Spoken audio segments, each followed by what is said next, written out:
കൊല്ലം കുളത്തൂപ്പുഴയ്ക്ക് സമീപം അരിപ്പയിൽ കഴിഞ്ഞ 13 വർഷമായി നടക്കുന്ന ആദിവാസി ഭൂസമരം ജീവിക്കാനുള്ള അവകാശത്തിന് വേണ്ടിയുള്ള സമരമാണെന്ന് കോൺഗ്രസ് പ്രവർത്തക സമിതി അംഗം രമേശ് ചെന്നിത്തല പറഞ്ഞു. അരിപ്പയിലെ അംബേദ്കർ നഗറിൽ നടന്ന സമര സന്ദേശ റാലിയും പൊതുസമ്മേളനവും ഉദ്ഘാടനം ചെയ്യുകയായിരുന്നു അദ്ദേഹം. ഭൂമിയുടെ അവകാശികളായ ആദിവാസികൾക്കും ദളിതർക്കും ഇപ്പോൾ കിടപ്പാടമില്ലാത്ത അവസ്ഥയാണ്.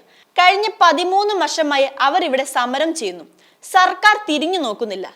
സമരക്കാർ പാവപ്പെട്ടവരും പിന്നോക്കക്കാരും ആയതുകൊണ്ടാണ് സർക്കാർ തിരിഞ്ഞു നോക്കാത്തത്. സംസ്ഥാനത്ത് 5.5 ലക്ഷം ഏക്കർ ഭൂമി പാട്ട കാലാവധി കഴിഞ്ഞ് ഹാരിസൺസ് മലയാളം അടക്കമുള്ള വൻകിട കമ്പനികളുടെ പക്കലുണ്ട്.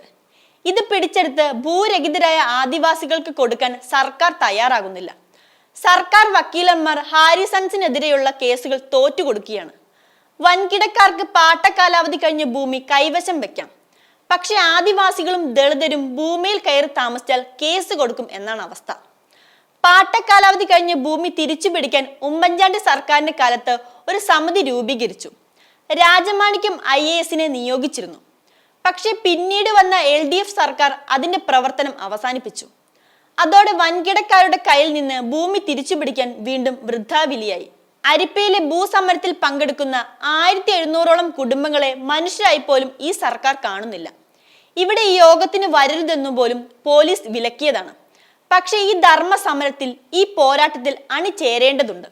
അതിനാണ് ഇവിടെ എത്തിയത്.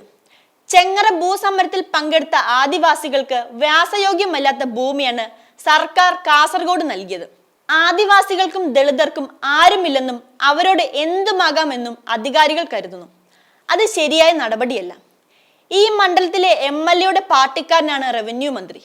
എന്നിട്ട് ഇത്ര കാലമായിട്ടും ഈ വിഷയം പരിഹരിക്കാൻ സാധിക്കാത്തത് അങ്ങേയറ്റം അപലപനീയമാണ്.